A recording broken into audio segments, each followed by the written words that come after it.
Hi, everyone, and welcome again to another one of my Podbean podcasts and YouTube channel, Gaudium et Spes 22.com interviews. This is part two of my interview with the one and only Gavin Ashenden, convert from Anglicanism. Most of you know his story. Anglican bishop, became a convert. What year was it, Gavin? 2017, 2019, I believe. Well, it was 2019, but it had been cooking an awfully long time. Yes, yes, and we discussed it in the last video, so we're not going to do that again. But I had so many, I got easily a couple hundred emails from people saying, "Oh, Wow. do have him on again, do have him on again."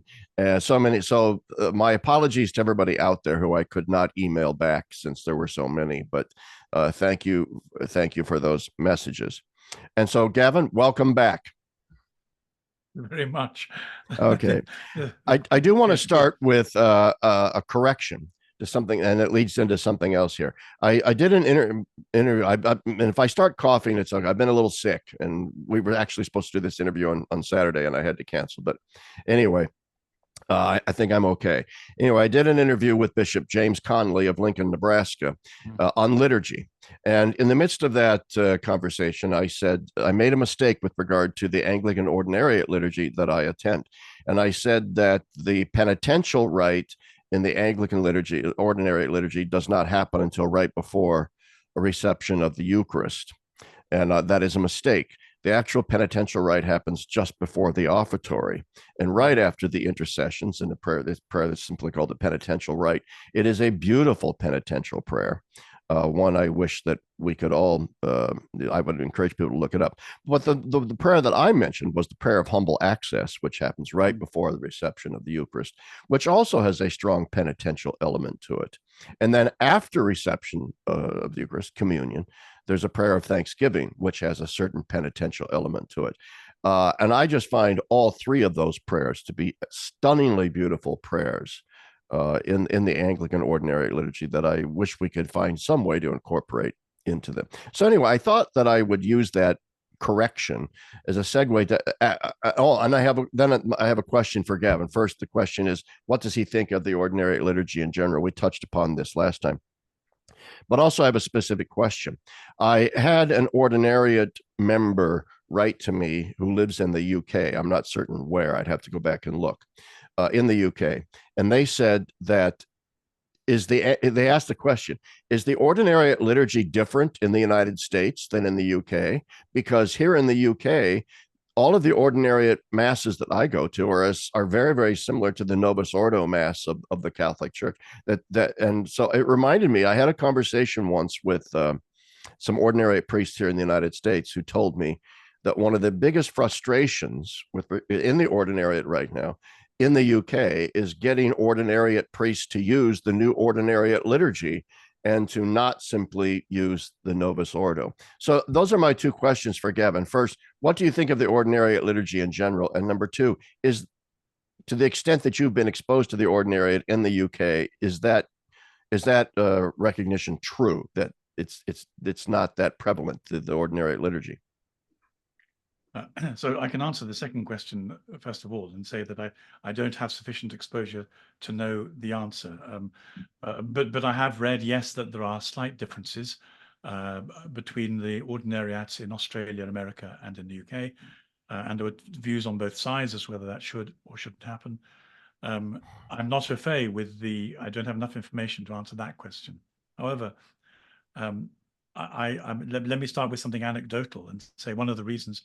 So I was waiting for my local diocese to progress my papers for ordination. And forgive me if I said this before, but I'll leap onto the bit that I hadn't said. No. And that they'd not been sent. They'd fallen behind a metaphorical filing cabinet. But the moment came when I was offering the office online, as I do, the Office of the Hours, and I was saying to the Lord, these Hebrew translations, and we talked about this, are awful. And I'm really, if you give me another 15 years of offering liturgical praise on earth, please, can it not be with these dreadful translations? Because they're just, they lose they've lost the poetry, they've lost the beauty, they've lost the accuracy. They're really not very good. but the the Anglican translations were very good. So the Hebrew was not as well advanced in the 16th century as it is now. But nonetheless, the beauty, above all, the beauty of and the cadence of the Psalms were overwhelmingly lovely. It's one of the great things about Anglicanism, and particularly about the Cranmerian prayer book. I think Coverdale was the version that was the translation that forms the basis of it. So I said to the Lord, maybe I could join the ordinariate and be ordained in the ordinariate, and then I could not only go on offering these psalms, which I know by heart and they're very beautiful, but I could also have access to the rest of the Eucharistic liturgy, because as you say, Cranmer's poetic gift for penitential prayers is utterly wonderful, and it's a very interesting question. I mean, I'm going back rereading everything I ever learned historically at the moment. So I have to go back and reread Cranmer to understand quite what he was doing. From an Anglican point of view, just to give listeners a sense of the perspective if they don't have it already, Cranmer's always sold to Anglicans as being a man of great inclusivity, a generous, warm-hearted man who, if there were both sides of the coin and they could be written in, then he would do it. And we have so much to be grateful for in the way in which he incorporated both insights, biblical insights of reformed personal responsibility, and yet retaining some form of juice through the umbilical cord with the mother church. That's how Anglicans understand their position, and with Cranmer. So let me be dramatic for a moment and say how I fell out of love with Cranmer at a fairly critical moment that precipitated my conversation. So as a parish priest, I'd experienced a certain amount of domestic abuse. People would come to me and talk about domestic abuse and how difficult it was. And of course, there's a pattern by which you both punish somebody and you praise them. It's the way in which you demolish them and then seduce them to stay within the rhythm of punishment. And I was helping a very elderly priest friend of mine. I'd left the Church of England, but I'd remained an Anglican through the Christian Episcopal Church in the United States, for whom I had episcopal responsibility as a missionary bishop. So I was banned from Anglican churches in any formal role by the bishops here, who didn't like my change and were not very generous about it. But my local lovely elderly parish priest, who was about 80, said, I'm sure you can, they can't stop you reading the lesson and accompanying me with the distribution of communion. So he would have me read the lessons occasionally, and that was very kind. It was during the distribution of communion that I heard domestic abuse in the Cranmerian words, because within the prayer book that we have, it says over the host, "The body of Christ given for thee, preserve thy body and soul unto everlasting life," which any Catholic can say. It's unambiguous, and it's really quite wonderful. And for those who have sacramental Catholic nostalgia within Anglo-Catholicism, it works perfectly well. But the next line, which you have to say to the person next, is, "Take and eat this in remembrance that Christ died for thee, and be thankful," which is basically,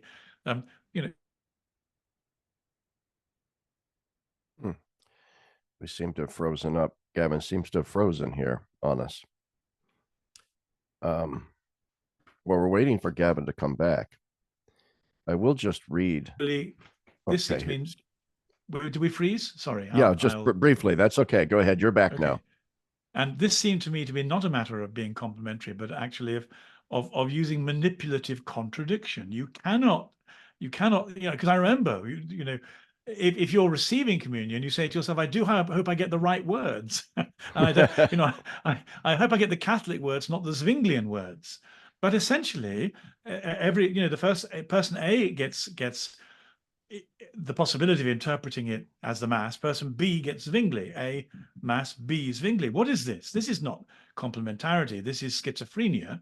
And it's a kind of form of schizophrenia that I thought was most akin to domestic abuse. And I suddenly thought, I've had Cranmer wrong all this time. This is not a position of complementary integrity. This is a form of political crowd control and psychological manipulation, and I'm not having it anymore. So of course, all that is changed in the ordinariate liturgy as the Reformed, Zwinglian and Protestant bits are ironed out. But I think what it does is it's an indication of the fact that Cranmer was an immensely complicated person who happened to have the most wonderful poetic gifts, which he put to the use of the church. And the ordinariate is immensely blessed because, it's probably over egging it to say the best instrumentalist of the English language after Shakespeare is Cranmer. But you could make a case for that, liturgically, certainly. Is offering himself in the service of the church, and as you rightly say, that he gets the penitential prayers exactly right, and they're not exactly right in the Catholic liturgy. They as we discussed last time, they are a bit clumsy, both poetically, well, essentially poetically, but there's a cadence, and a spiritual precision in Cranmer's prayers that are really utterly wonderful, and the ordinariate is very blessed to have access to them. Yeah, and I know sometimes I get emails from people too saying, "Stop talking about the ordinary liturgy. There isn't one within 500 miles of me." So now all you've done is you've made me wish I had one near me, and there isn't. So, well, I can't help that. And the only reason I keep bringing it up is because I am so deeply interested in liturgy. And I believe strongly in the reform of the Novus Ordo liturgy within the church.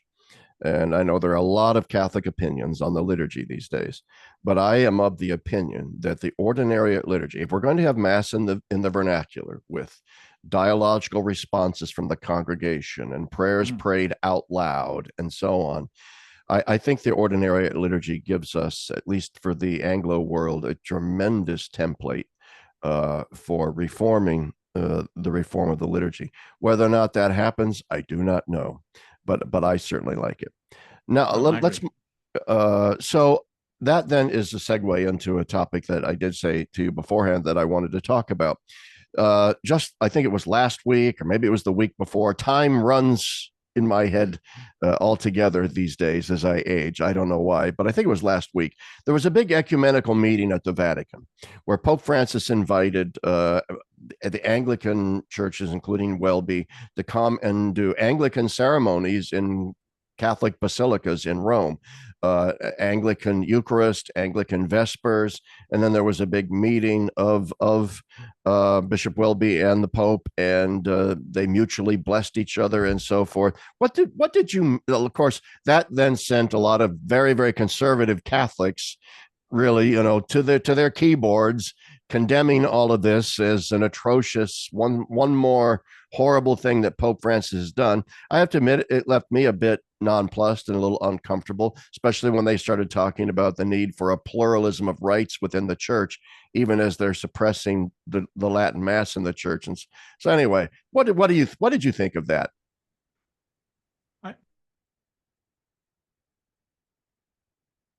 Oh, Gavin has frozen up again.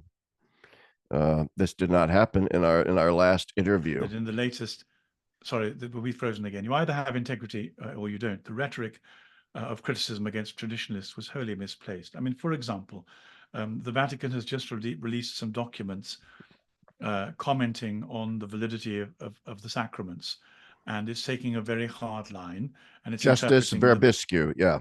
Right, absolutely. And it's basically saying if you get it right, it's right. If you get it at all wrong, it's all wrong. So let's take that as a model and apply it to the ecumenical adventure. And the fact is, it's all wrong because the foundational self-understanding of both churches doesn't allow what the Pope did and the Archbishop did to happen. Why doesn't it allow it? Perhaps I can just offer a bit of historical context. Go ahead. After all, I'm one of those traditional Catholics who flew to the keyboard, and I resent it being suggested that this is some form of pique or discomfort that I'm not entitled to, a form of emotional aberration that a grown-up person wouldn't have.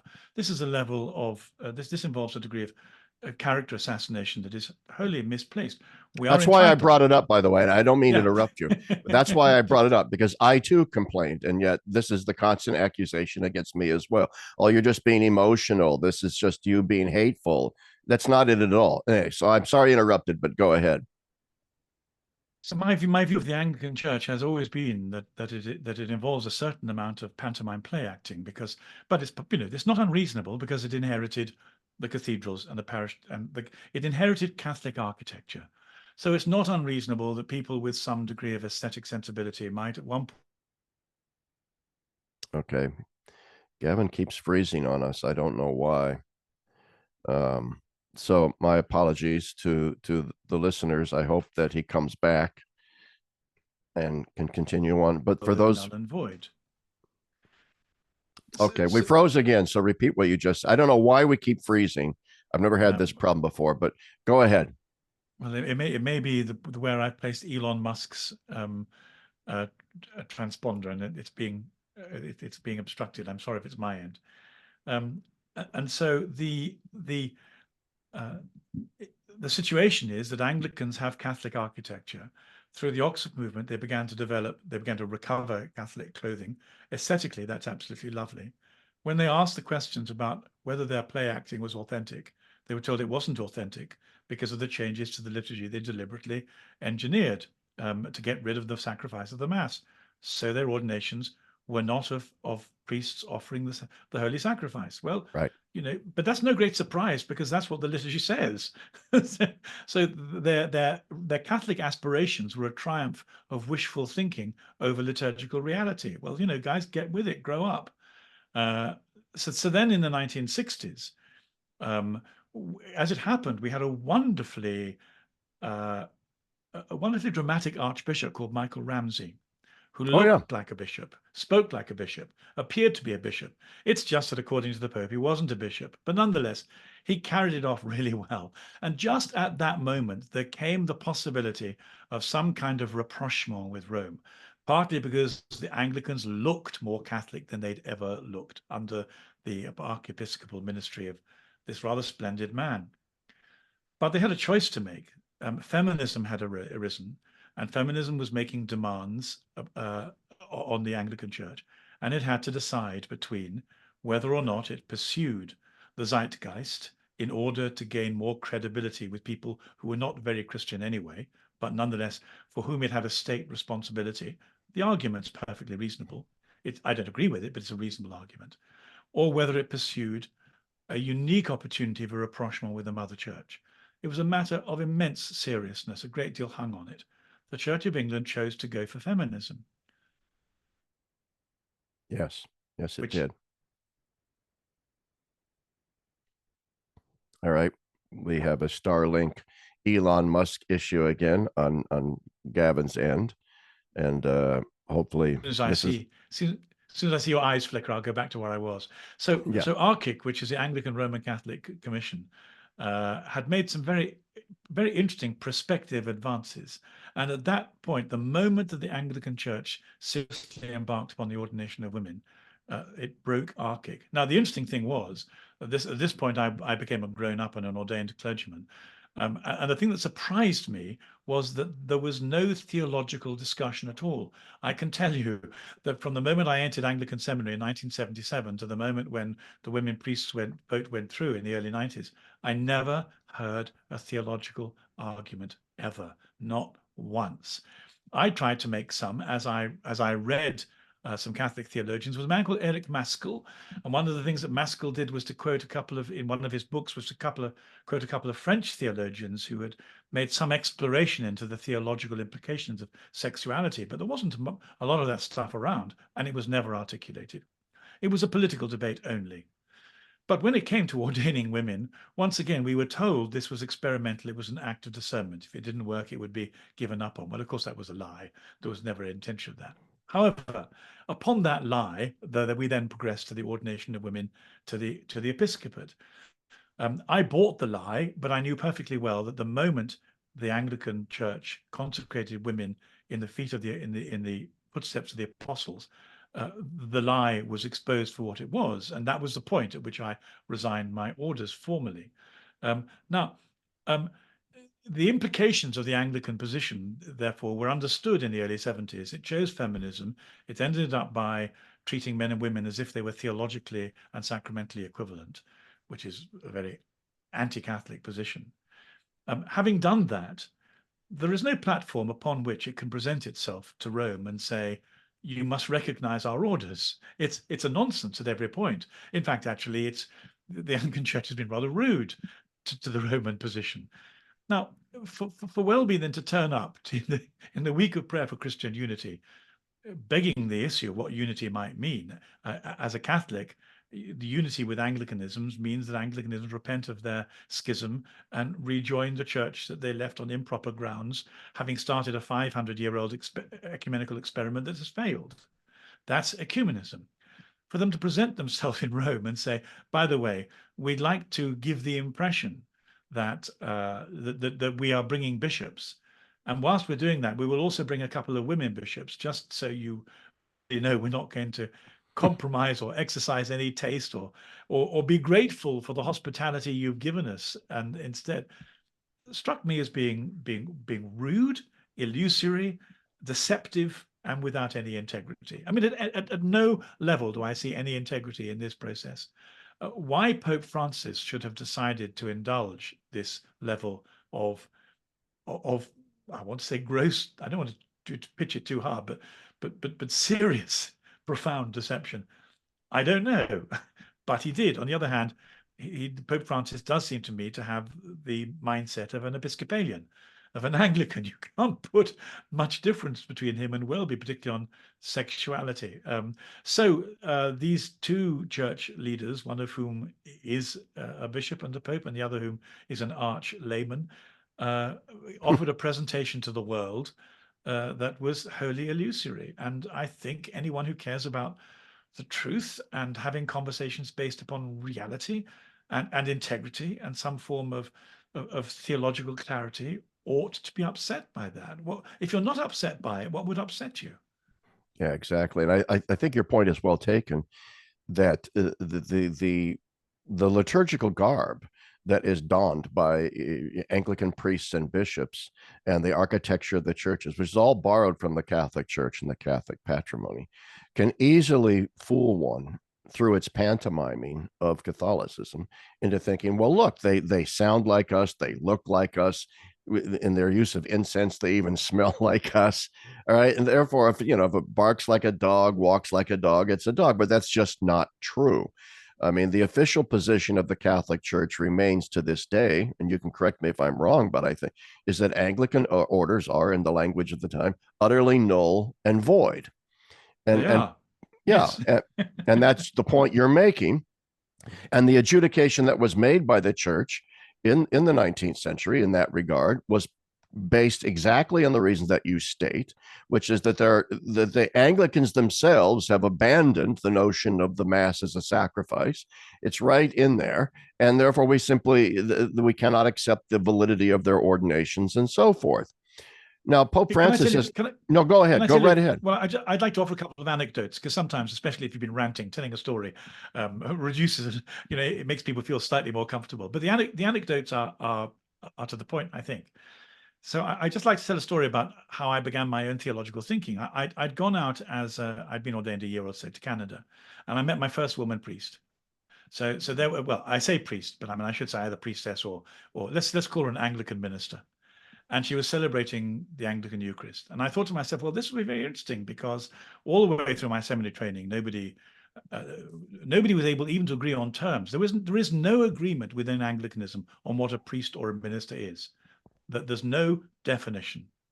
I mean, people would be astonished at that, but there isn't one.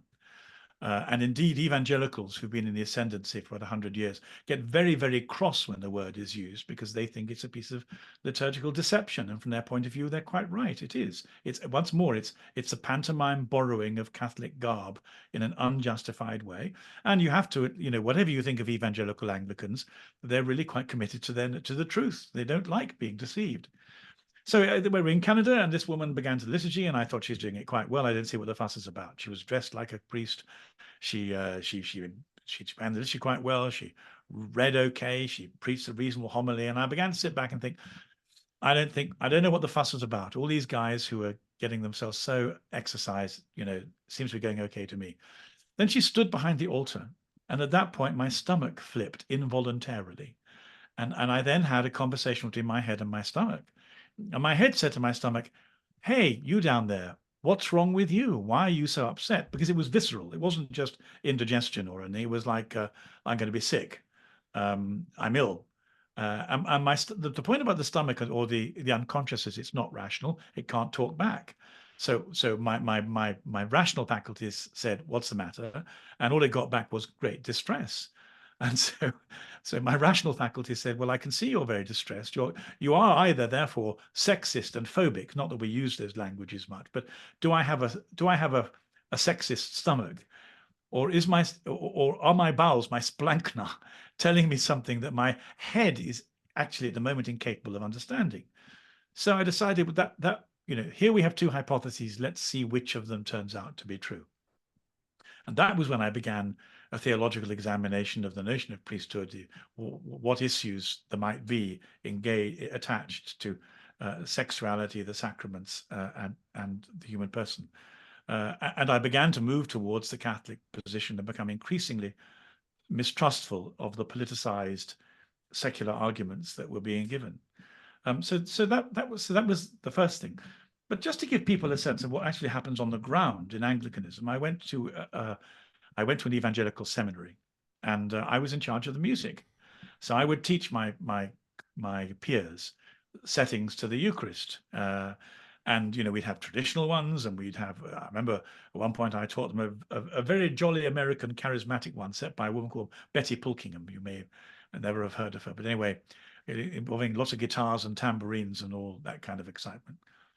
But at the end of one particular one, the principal came out to me and said, we had just done the Lord's Prayer, and he said, "Thank you, Gavin.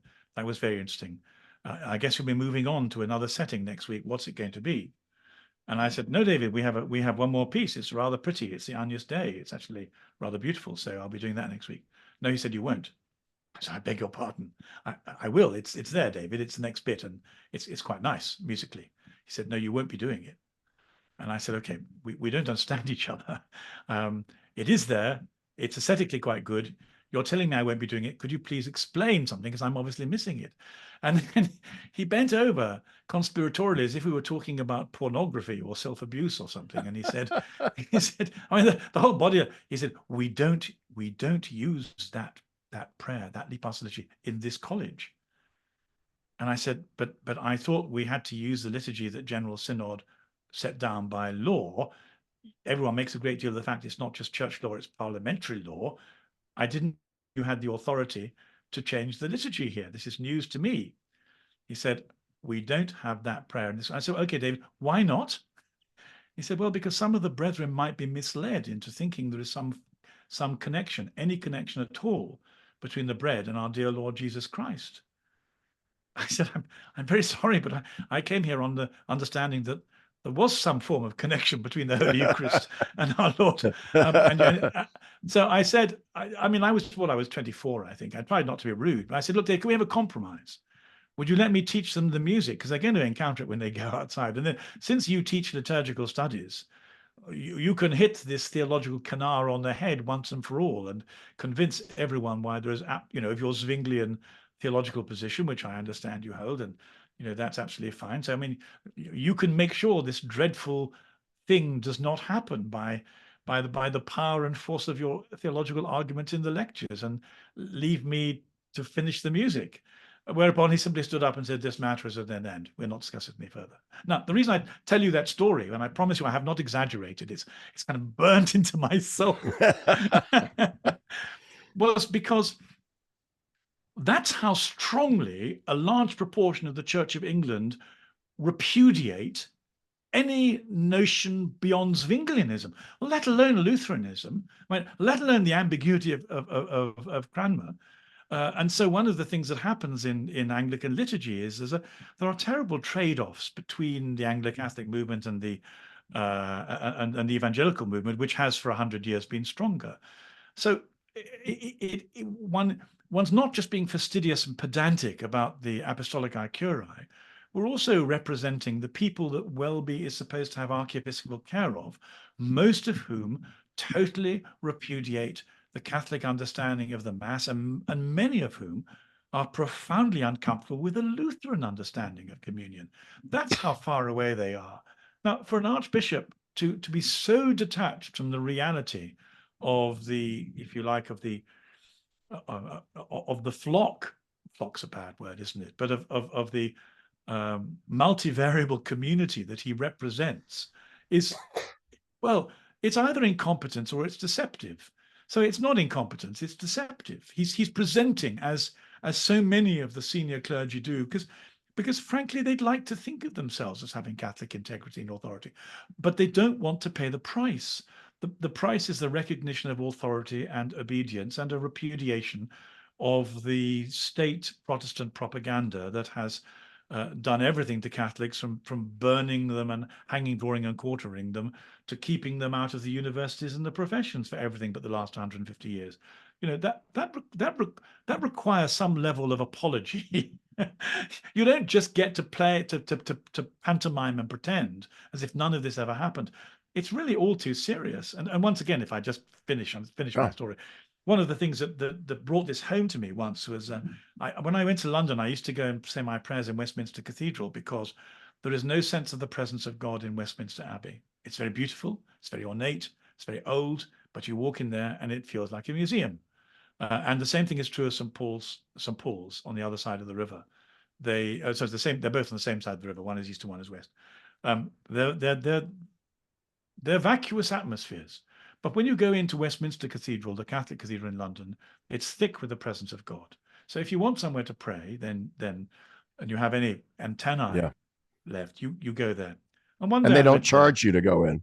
They don't charge you to go in. They just ask you to say your prayers. Absolutely right. They don't. I went in and I stumbled over the body of a martyr at the West End in his coffin, and I read about him and I went and looked him up, and I found myself profoundly moved, because again, the Anglicans know very much about the lives of the Catholics who gave themselves and suffered torture and execution in order to provide the Mass to the English people. This is not a game of any kind. It's a matter of life and death. Yeah. They treated it as life and death, and they made a huge sacrifice. And when you read their lives and you see the price that they paid, once more, you cannot have any patience with a pantomime that somehow pretends that this never happened. It has to be faced. It's a bit like, you know, what would you think of a Jew who just said, well, let's pretend the Holocaust never happened. Let's pretend that people didn't do that to us and that hasn't affected the way the community is. So if I seem a little energized, it's because one, very impatient with the play acting that Anglicanism involved, the lack of integrity, the lack of truth, the lack of reality. And when I became more sensible of the truth of the Catholic faith, there is a great sense of the price that people have paid for it. And I'm not going to be part of any charade that diminishes that price. I appreciate that. I mean, I mentioned in our last broadcast, you know, I'm a Benedictine oblate, and I took as my Benedictine patron saint when I signed up to be an oblate, Father John Robert, who was a Benedictine English who fled Henry, went to France, then went back to say Mass clandestinely, was caught, and then martyred. But anyway, one of the things that when you were speaking it, I remember, I guess the year was about 1998 or 2000. I went to Oxford University for a science. I've written a book on science and religion. And so I was at this Templeton Foundation sponsored science and religion conference at St. Anne's College, Oxford. I love Oxford. It's gone downhill in my view as it's gotten corporatized and so forth, some of the quaint places. But nevertheless, I loved it. And I did, of course, the tour. And I remember I went in, I believe it was Magdalen College, could have been one of the other colleges, one of the older colleges. And I went into the chapel and I sat in one of the wooden pews. And as I got up and I looked down at the side, and carved into the side of the pew was the date. And I believe the date was 1325 or something like that. Wow. And I remember thinking to myself, it really struck me. Oh, at one time, this was Catholic. Yes. At one time, well, the pew I am sitting in was here when this was all Catholic. As I'm looking around at all of the architecture around me, this was all Catholic. But And the concept was Catholic, both the architecture yes, and the idea. Everything about it is Catholic, and so well, you've made the point quite right. mhm. Yes, it's a profound point. Yeah, and then it further struck me that Anglicanism is parasitical in many Yeah, ways, that's the living word. off of this Catholic patrimony, living Yeah, off of its architecture, its liturgy, its vestments, and yet at the same time whittling away at it and hollowing out from within, and then now coming into Rome and the Vatican with its female bishops and saying, "Please recognize us." And so we've come full circle here back to the beginning, which the question that pops into my head in all of this is, does Pope Francis think Anglican orders are valid? I sometimes wonder about that. I don't know. well, You go I ahead. was well, there's a man called Archbishop Gregory Venables who was an Anglican archbishop in South America, and um, Greg's a friend of mine, and he knew Cardinal Bergoglio when he was Cardinal Bergoglio. They Yeah. worked together in South America, and I mean, there's no doubt at all. There's no doubt at all that Cardinal Bergoglio was very generous to the Anglicans. And also there was an Anglican continuing bishop I knew who was a young man in his 40s who died in a motorbike accident.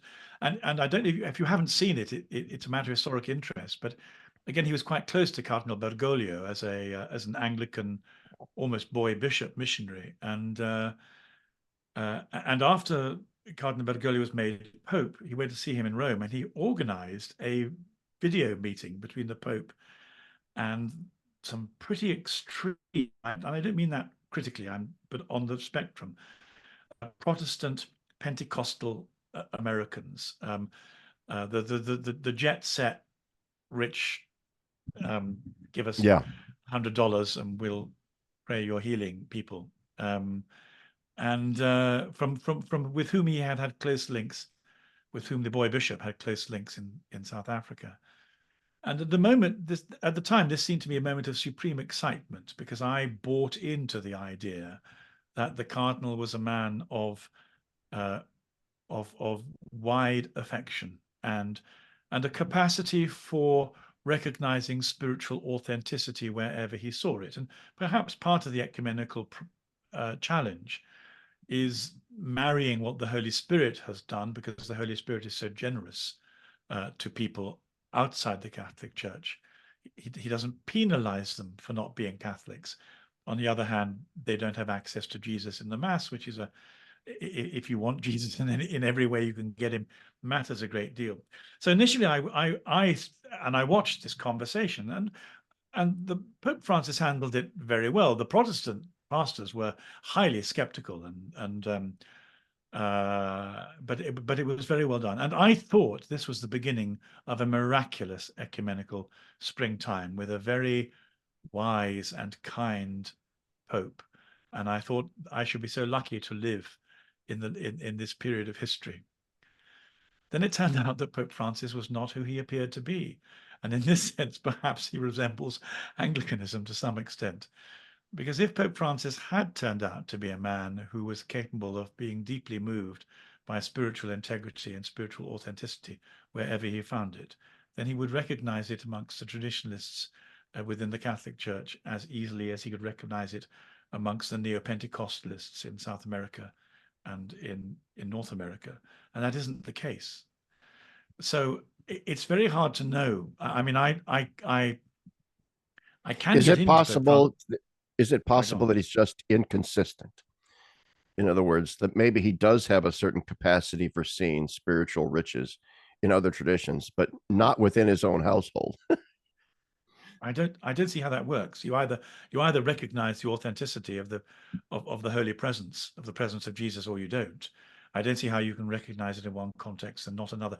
If what we're talking about is a spiritual charism, and if Right. we're talking about sociological sensitivity, well, then of course some environments are going to be easier to read sociologically, intellectually than others. But I'm talking about a kind of I'm talking about a charism of the Spirit. I mean, one of the things that I really liked when I became an evangelical Anglican was I could recognize the Spirit of Jesus in another human being. I would see eyes that went deeper, eyes that were lit up, and I would say to myself, I think that's a born again Christian, and I would be right.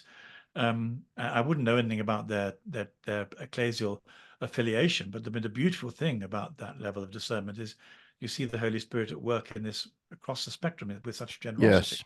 I think with Pope Francis, there's an element of no enemies to the left of me I working think here. that it's something like that, and also, as I said, I had a 15-year period of Jungian heterodoxy, and almost all of the popes.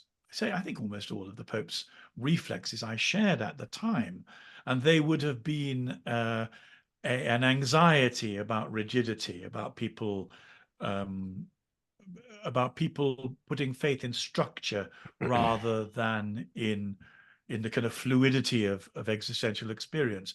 I was very keen on the protection of the homosexual community. I was very anxious that there should be nobody in hell and that God would be nice and judgment wouldn't take place in that fashion. And I occupied a heterodox mindset in which I found myself dancing the same theological dance as I see the Pope doing. So, in that sense, I think he is a Jungian heterodox Christian, impatient and perhaps wounded by his own tradition, and perhaps, if one's going to be generous, unable to see through the pain of whatever wounds were inflicted on him. But whatever it is, it doesn't result in a consistent maturity of spiritual discernment. Instead, it appears to be capable of becoming a vehicle for anger and revenge.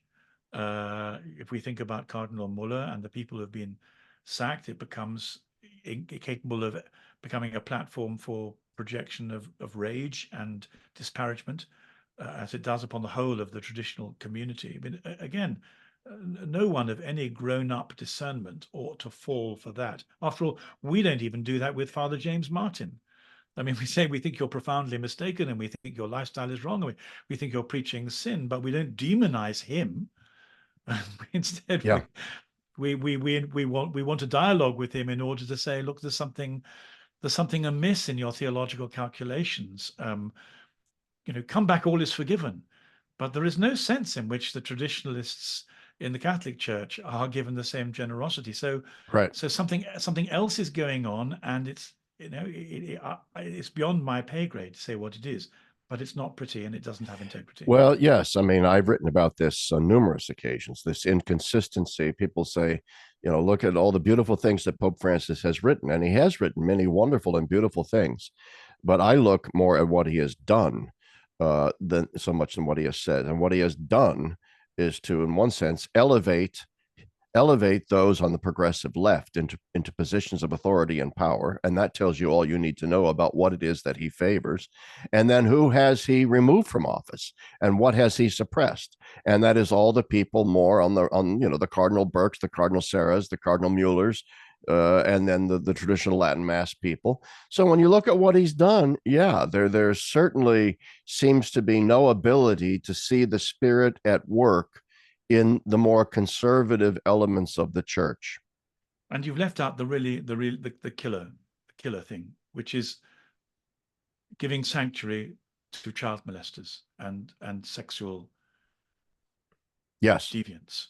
Yes. Because it doesn't matter where you are on the theological spectrum or the ecclesial spectrum. It almost doesn't matter where you are in terms of spiritual discernment. There is a response. So let me say, first of all, I spent a certain amount of my time when I was employed by the university and not the diocese in trying to help clergy who'd fallen flat on their faces. I remember having conversations with very senior people in the Church of England saying, the bishop can't do pastoral care for people who've slept with the wrong people because ultimately he has to be a disciplinarian. He has to guard the faith on behalf of the abused, on behalf of the standards we commit ourselves to. So we're going to need somebody else to look after the errant clergy, many of whom made mistakes. I mean, they weren't all bad people. there's a whole spectrum of culpability that we don't need to pronounce on. It's not our business. But on the other hand, you have two problems. One is the truth and integrity of the institution, and one is helping people who've fallen flat on their face and are penitent. And I spent quite a long time trying to square that circle in Anglicanism, and on the whole, dealing with people who really weren't interested in doing it. Although if anyone should have had the flexibility of doing it, should have been the Anglican hierarchy of all people. But there's no recognition at all within the Pope's looking at the Pope's actions, that either people are seriously being restored after a period of penitence, or that the interests of those who have been abused are being remotely recognized and protected. And so when you have nuns heckling the Pope in public saying, we have been sexually abused by your proteges, and you're just ignoring, I mean, this is immorality on a grand scale. There are few things we know enough about to say this is serious immorality, but I'm afraid the careless, irresponsible protection of sexual miscreants within the church without any other issues being faced is a piece of most serious immorality, and it's one that Pope Francis is guilty of. It's just a fact. Now we can find other gradating issues. I mean, it may be that when it comes to Rupnik, someone has heard his confession and thinks he's as much sinned against as sinning. How would we know? We wouldn't know. But there isn't even any attempt to say that the process is going on. Yeah. It is not as if the Pope or the Pope's agents are saying, look, we know that we've given refuge to 22 sexual miscreants, but we want you to know they're not having an easy time of it. We want you to know that they are being made to be accountable for what they did, that the food and lodging and hospitality we're offering them comes at a very high price indeed. And then people would say, okay, we'll trust you for that. But that's not what's happening. They're being promoted. They're being in offices. There appears to be no consequences at all. Well, that's quite close to being evil. Yeah, I mean, what leads to Father Rupnik, who's still a priest in good standings, still apparently visiting his art studio there in Rome all the time. Then there was the famous case of Bishop Zanchetta from South America, who was credibly accused of all kinds of things. And then instead of the Vatican coming down on him, the Vatican defended him and gave him a job in Rome, a cushy Roman curial position of some kind, which eludes me right now. Before he was fine, and there are numerous other examples that one could give. And now, normally, when I bring up this point with regard to Pope Francis, the Pope's defenders, knowing that I have a great love for Saint Pope John Paul II, want to always remind me that Pope John Paul also seems to have turned largely a blind eye to this issue. And I would defend John Paul to an extent. I mean, he dropped the ball here on two fronts. Number one, the times were a bit different. The manner in which the church for decades and decades and decades had dealt with this issue had not really been outed and confronted and criticized and so forth. So there was still this sub rosa approach to things during the papacy of John Paul that he sort of inherited. Secondarily, he was from the communist bloc. And he did have a mentality of you don't air the church's dirty laundry in public because then the church's enemies will make serious use of that.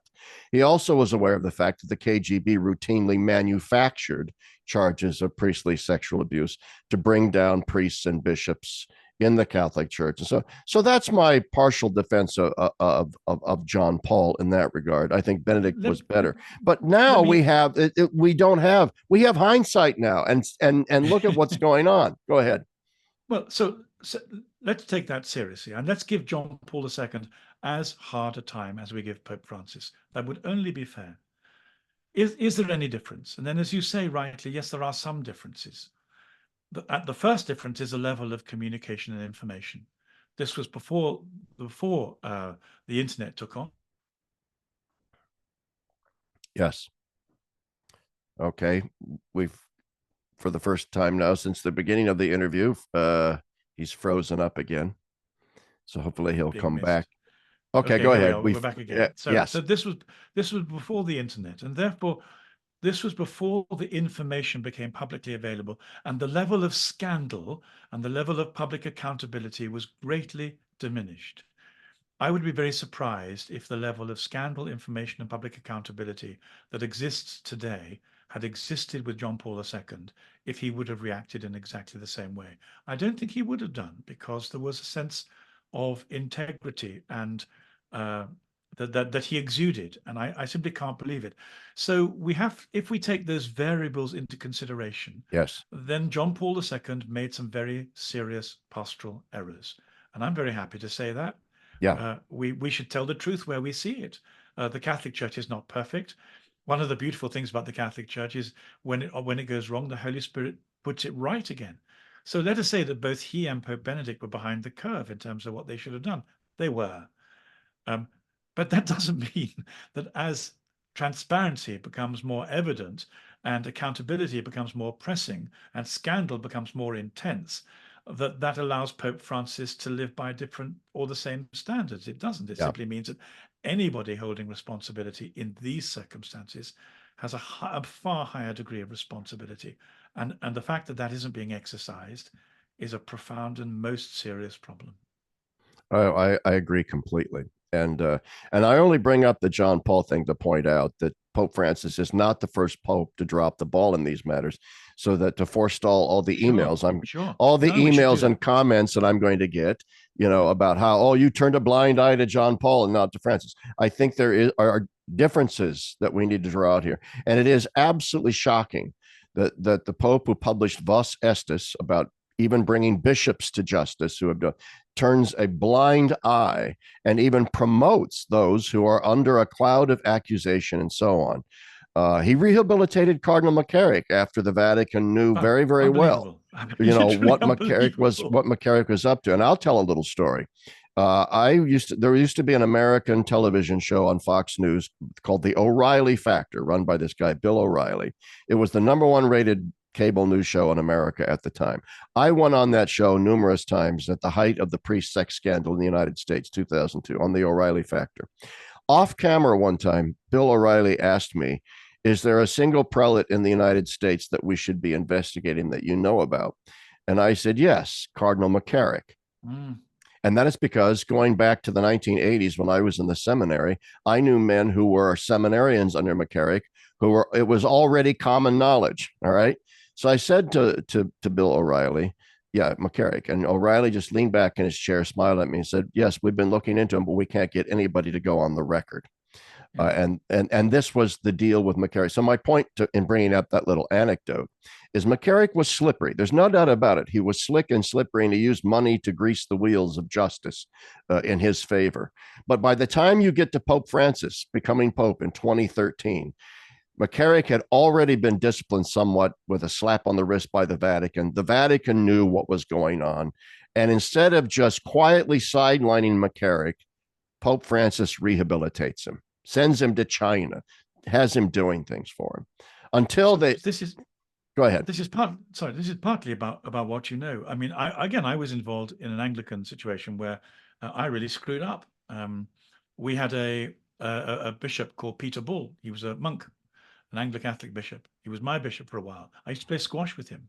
We get changed together and towel off together. And he had a, a reputation of being a very holy man, and he was very, very gifted and skilled. And I once watched him give an after-dinner speech to an international conference of psychiatrists when I was his chaplain. I just thought, this guy's completely amazing. He's off the wall good.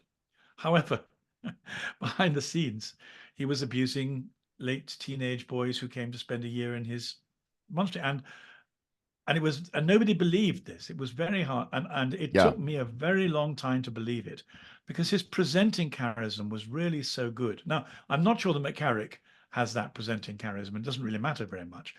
I'm really saying that my willingness to accuse the Pope of serious flaws in this regard is not born of an attempt to want to be mean to Pope Francis.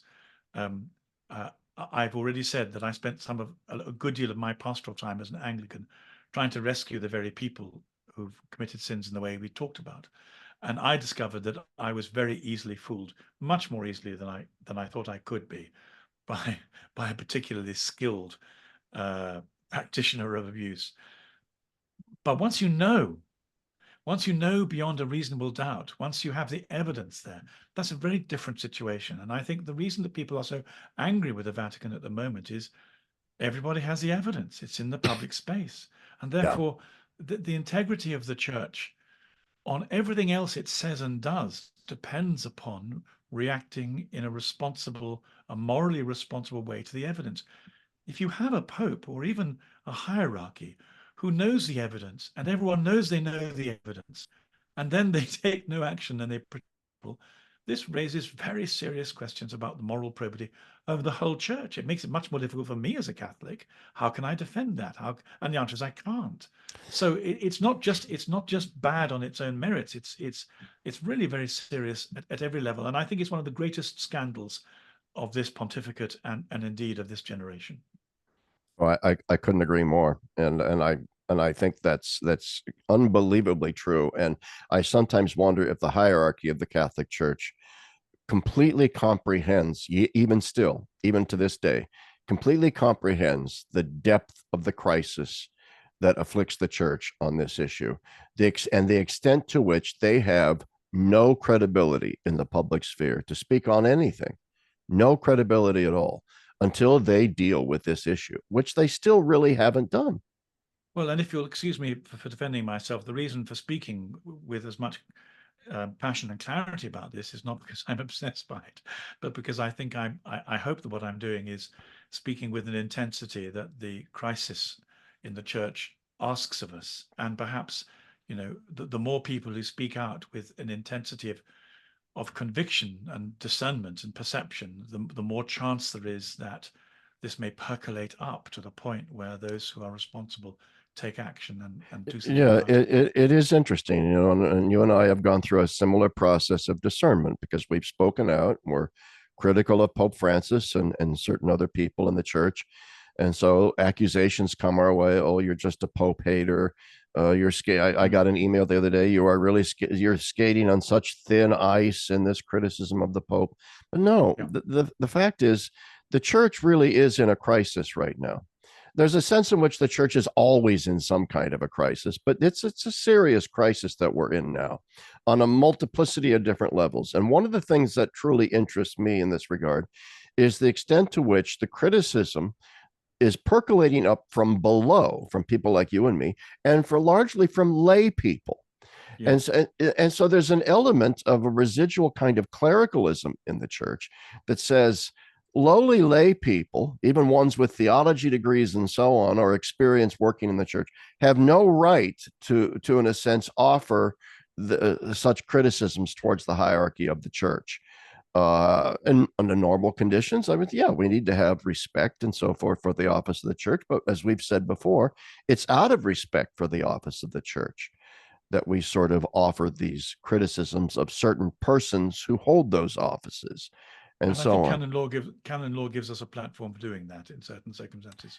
Yes, and neither one of us is, well, anyway. That brings me 2-on-2, then. I think. Yeah, so okay, so we've been almost an hour, but there's along these lines, and I know I get emails too. Stop talking about fiducia supplicans so much. I'm sick and tired of hearing it. But it's an issue that continues. The reason why fiducia supplicans is important is because it says more than it says and it means more than it means. In other words, the significance of it goes well beyond whether or not a priest is going to offer a simple little blessing 5 seconds over two dudes. Maybe he shouldn't be, or whatever. It goes well beyond that. And I said to you in an email before we went on, or a message, I want to talk about the recent comments of Pope Francis. I think he was even talking to members of the DDF, where he was defending fiducia supplicans, and he said, "Look, opposition to it comes from only very small ideological groups, and the Africans who oppose it for largely cultural reasons." He might as well have just said, "For the Africans who come from a culture that still thinks homosexuality is yucky and is still kind of backward in that regard, and so we have to cut them some slack." he didn't. I don't mean to put words into his mouth, but in my opinion, there was a certain condescension in saying the reason why the Africans oppose this is simply cultural. But anyway, what are your comments on those remarks from Pope Francis? Well, I do feel qualified to comment because I shared his views at one point. And so one of the things I tried to do is to ask myself what the transition from the Pope Francis mindset back to an Orthodox mindset consists of, because if I can explain it, I might be able to offer some help If you to could back legitimate. engineer it, yeah. Yeah, that back engineer, exactly right. So effectively, the two worlds that one inhabits that represent either view. The world of Pope Francis is essentially a therapeutic world. It's dominated by therapeutic criteria of human well-being. And so it deals in the currency of inclusion, self-acceptance, healing, uh, social reconfiguration from to enable phobias no longer to impact on people badly. It almost all the language and the criteria are of a psychotherapeutic kind. What it misses entirely is the notion of holiness. How do you explain what holiness is to somebody who has no sense of it? Um, for most of my life, I've been kept, I think, tethered at least to the traditions of the church by a great sense of the power of Isaiah chapter 6, which as a child touched me very deeply, with Isaiah having a vision of the Lord high and risen up, enthroned in the temple, and then the reaction being, woe is me, I am a man of unclean lips. I Yeah. dwell in a people of unclean lips. And Okay, you're frozen up again, so hopefully uh, you'll be back soon here.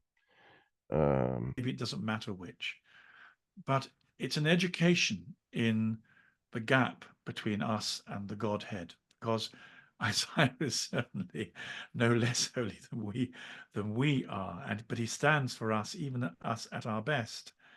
And so, in the way, part of saying your prayers and part of being a Christian is holding together things that might look contradictory or at best paradoxical, but is the justice of God and the mercy of God, the holiness of God and the forgiveness of God. These stretch the categories of our mind and our imagination way out of the normal comfort zones of normal humanity.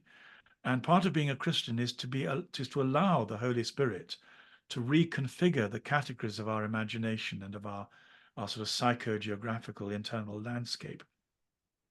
And what this does, I think, is to allow us to hold in both therapeutic categories, but also the categories of sanctity. The trouble is, it's quite an exercise, it's quite demanding, and it's much easier either to become only spiritual and to leave aside the insights of the woundedness of the human condition, which begins to take you towards Pharisaism, perhaps, or over generous and over sort of anthropologically flat, which means that you fail to represent what it is to be the child of a holy God whom the Holy Spirit is constantly trying to change. I mean, one of the ways we understand suffering is that suffering, as C.S. Lewis explains, God whispers to our comforts, but suffering is his megaphone. Suffering is necessary partly because the journey towards holiness is so difficult and so unwelcome to us that it's almost only suffering that puts us in a place where we're even beginning to allow our worldview of ourselves and God to be reconfigured. This is not an easy process. So there are people who take the easy road on either side. But in order to understand the Orthodox view of disordered sexuality, you have to have some sense of holiness and how willful disorder is offensive to God and cannot be brought into his presence without the precondition of at least a willingness for repentance. And the difficulty with the whole therapeutic defensiveness that's represented by Cardinal Fernandez and Pope Francis is that issue of repentance is wholly missing. It's not just missing a bit, It's not there at all. Right. There is no sense whatsoever that God is offended by the way in which our appetites and our bodies and our actions. Now, I know God is offended by my political attitudes, my political actions. I know that God is offended by the way in which I hold on to my bank balance and my possessions. I know that my life is an offense to God in all kinds of ways, and for that I'm deeply sorry. And insofar as I can, I come using sometimes Cranmer's most wonderful poetic words. I come in a spirit of penitence and ask him to help me cooperate with him. That seems to me to be, if you like, the precondition of Christian integrity. Um, it's wholly missing in this Yeah. this debate Yeah. about homosexuality, and that complete absence makes me feel that a bit like a hard drive where part of it's corrupt and no information is stored. This essential theological aspect of the Godhead appears to be written out of the hard disk of the Pope and Fernandez, Father James Martin, and all those who operate only from and exclusively from a psychotherapeutic model of anthropology. And that, I think, is a problem. I think it's a problem too. And in fact, to underscore what you're saying, when you read Fiducia Supplicans, there's a part in there where Cardinal Fernandez says that these blessings should be administered without any kind of antecedent moral interrogation. Now, there's a bit of a straw man caricature going on there because very, very few priests, but when people walk up and say, "Can you bless me?" are going to say, "No, wait a minute. We have to sit down first and have this fill out this form." No, but there's also in this not just a straw man caricature and saying no moral interrogation. I think what Cardinal Fernandez is trying to communicate is that these blessings are to be given without any sense of moral adjudication at all. That there's no sense of repentance that is expected here. Nothing. Let me show how ridiculous I think that is. Imagine I'm a paedophile, and I turn up to a priest with a prepubescent boy that I'm holding by the hand. Now, all you see is an adult and a boy. But let's say I go up to a priest and say, "We're in a relationship, and we're asking for your blessing." Are you really saying that the priest is excused from any questions about the gap between what I've presented visually and what I've asked him to do? Of course not. What a horrible thought. But if that's true in those circumstances, why is it any less true if a homosexual couple present themselves as a couple? This notion that they can ask for a blessing as individuals when they present it as a couple is it's nonsensical. It's untrue. It's a piece of therapeutic illusion. And that, I think, is why people are so cross with Fiducia Supplicans, because a trick is being played on us that invites our compassion on wholly illegitimate grounds. They are illusory. And what you see is not WYSIWYG. What you see is not what you get. And that's why people, and you don't have to be an African to be cross about that. You can be a white man from Northern Europe and be cross about the illusion. And it is a form of, see, the Anglicans did this too. They also, there was an archbishop who said, actually it was an American archbishop, I think it was Jack Spong, who said, yeah, the Africans would behave like this towards homosexuality because, well, they're Africans. And what he meant by that was, I'm a racist who thinks that African culture is more primitive and they've got to catch up with us. Now, I remember when John Shelby Spong said that. Oh yeah, absolutely. Right. Okay, well, the Pope is he's just channeling Spong. He's no less racist than Spong was. Well, that's a pretty terrible thing. Well, that's like when Edward Penton, right before the Synod on the Family, recorded an interview with Cardinal Casper and pointed out to Cardinal Casper that the Africans were not going to have they wouldn't have anything to do with any discussion of the legitimizing of LGBTQ families or whatever. And Cardinal Casper was recorded as saying, well, the Africans should not tell us so much what to do.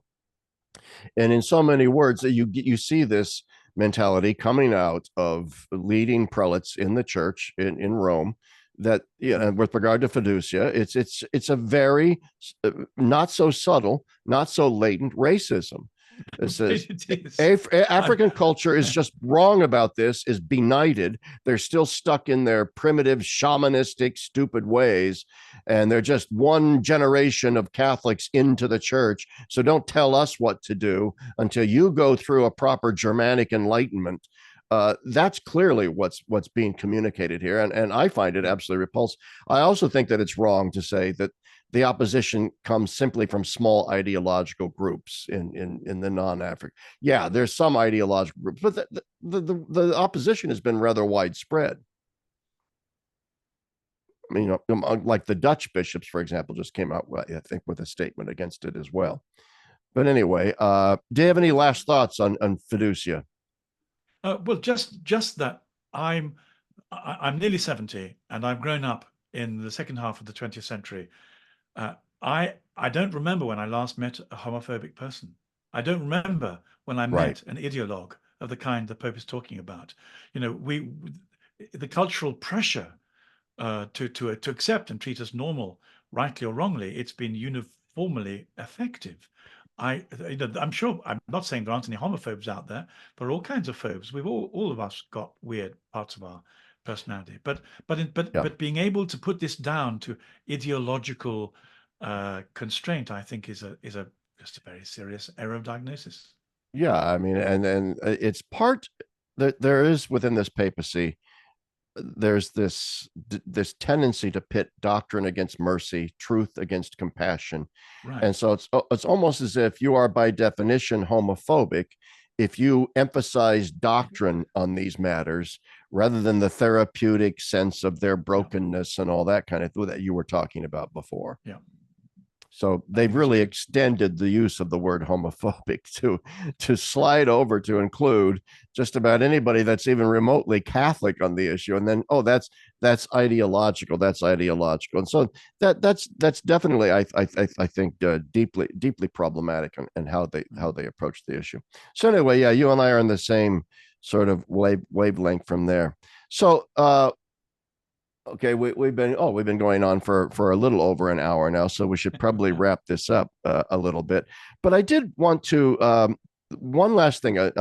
I keep floating in my brain. I have little notes in front of me, emails that people. I got scores and scores and scores of emails from people on this. They love this interview.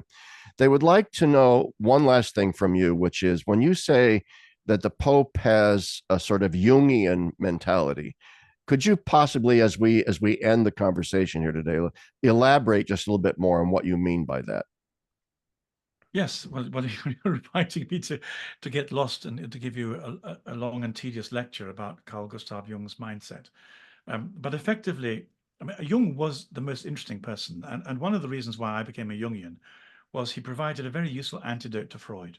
So let me start by saying that Freud was very problematic because he did two things. He essentially preached a form of rational scientism, by which anything that couldn't be measured wasn't true, and he saw religion as being one of the primary forms of neurosis which refused empirical examination and was, and then he made some very dreadful connections between religion and madness, which were wholly spurious and should never been accepted. A lot of Freud's experiments and conclusions were fatuous, and some of them were faked. But the problem was he influenced a whole generation. So the generation I grew up in was profoundly Freudian in terms of the way it rejected religion as a neurosis and accepted the notion that sexuality was at the heart of the human quest for sanity and for balance. When Jung was partly a follower of Freud, and Jung did something enormously important. He, in the context of this Freudian putsch, he said that actually, so far from being a neurosis, religion was the unique means by which the fissures in human consciousness and unconsciousness, and even within unconsciousness itself, could be healed. And that what religion did was to contain a level of sophisticated symbolism, and it was the unconsciousness of sophisticated symbolism that allowed, if you like, the blockages between the unconscious and conscious elements of human personality to reconnect. Well, this repudiated the Freudian analysis, and what it allowed us to do was to say, we are naturally religious creatures and we must take it seriously. And so what does it look like when you take religion seriously? Well, then Jung helped us with that too. I should say that Jung was a Gnostic heretic, and he takes you places you don't want to end up. But the process is fascinating. And what he did was to draw a map of psychological integration that's really interesting. And you can, I mean, it really is absolutely fascinating. And if only it was true and worked. But but one of the consequences, or rather, if you like, the way the map looked was that it involved polarities which required reconciling and integrating. So one of the things he's very famous for is the polarity between male and female. So these polarities are extroversion and intuition, male and female, good and evil, and order and spontaneity in terms of what you prefer. And Jung's thesis on each of these is that the further you exist at the end of one of these poles, the more you have to integrate the other. And if you can't, then it turns into a kind of shadow thing that bounces back and bites you. And so the whole point of therapy and the whole point of Jungian the worldview was to allow this integration to take place. Now, this may or may not be useful or true. However, it's got one very, very serious flaw. And the serious flaw is that one of these poles is good and evil. And so suddenly evil becomes, if you like, the shadow of good. So what it needs to do is to be welcomed, stroked, included, healed, recognized, loved, and welcomed back into the house, and then it becomes good. But this is not what the New Testament teaches us. The New Testament teaches us that good and evil are forms. I'm going to talk loosely philosophically for the moment, but forms of absolute opposites. Of course, evil is not an absolute, but let us for the moment. And that actually they are antithetical. They are wholly antithetical to each other. And the only way that evil can approach good is by repentance and by change, by giving up rebellion, form of inversion. Now, this is absolutely the opposite of what Jung does. So the problem with Jung is that he abolishes the distinction between good and evil. Well, how can you have any Christianity where the distinction between good and evil is abolished? For whom and for what is Jesus dying on the cross? The whole notion of sanctity goes down the tubes. Now we go back to our earlier conversation. Excuse me, I'm talking a bit fast, but I mean there's a lot to get in. You can slow down. That's fine. We got time. If one of the consequences of Jungian ideology is to rub out the notion of sanctity and good and evil, that begins to explain why Pope Francis and Cardinal Fernandez and Dr. Ashenden, as he used to be, were so content to live within a psychotherapeutic world of value, because the notion of good and evil, upon which holiness is predicated, are abolished as primitive, mistaken, category errors, whatever you like. And so it's precisely this chasm that opens up between the committed Jungian and the committed Christian that then becomes impossible to bridge. And as catechesis has not taken place, as people have not read their Bibles, as if you like, as we have lost some of the power of the Old Testament. And one of the things the First Covenant does is to help educate us in that. If the First Covenant is an experiment, is a collective experiment in the discovery of holiness. That's what the First Covenant is all about, extending even to the way you eat and cook your food. And it's absolutely predicated on making distinctions and discernment. It is everything that the DEI culture hates, because yeah. and it's no surprise that DEI culture is totally antithetical to this experimental journey into holiness that the First Covenant represents and that the Second Covenant builds upon. So we have two wholly different worldviews, one of which takes us deeper into the world of purity and distortion, of good and evil, and one of which abolishes it. And it's this distinction between the abolition of and the understanding of these two worlds that marks the fissure that runs right down the civil war in the church. And I think I don't mean to be pretentious, but perhaps only by understanding the enormous philosophical and spiritual damage that this occultist Jung, because he was an occultist, yeah, yes, he was, through the whole of society, but above all of the church. Only by understanding that, I think, do we stand any chance of liberating ourselves from the homophobic slurs that the therapeutic lobby throw at us? Because Oh, yes. it's not about homophobia, it's about holiness. And I think what we have to say to them is, you've simply lost sight of what it is to be holy, Boy, oh and you boy, need us yeah. to remind you. You really you're singing my song here, because the theme of so much of my writing, from my book with Ignatius Press, the book I'm writing for Word on Fire right now on the universal call to holiness, this so much of my themes revolve around this very concept of sanctity, as in a Christian register, is grounded in a Christological anthropology. Hence the name of my blog, Gaudium et Spes 22. 22 is a section of just, it's only in the light of, the incarnation of God in Christ that the mystery of man makes any sense. And it does remind me as well, I have a very dear friend, taught with me at DeSales University, a psychologist, fallen away Catholic, not a believer at all, Dr. Richard Knoll, Noll, who wrote a famous book on Jung, The Jung Cult, in which he kind of conned the Jung family into letting him into the Jung archives. And they were very angry at him when his book came out, in which he essentially he understands that Jung, like you said, is basically a Gnostic. And it's for that reason, he says, that Jung's stuff just doesn't work.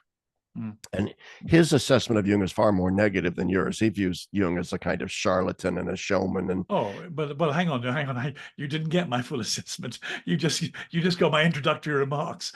But, yeah, well, then maybe you could build on, if I don't know if you're familiar with Dr. Knoll's book or not. Yes, I am. Yes. So and I agree with it. Okay, good.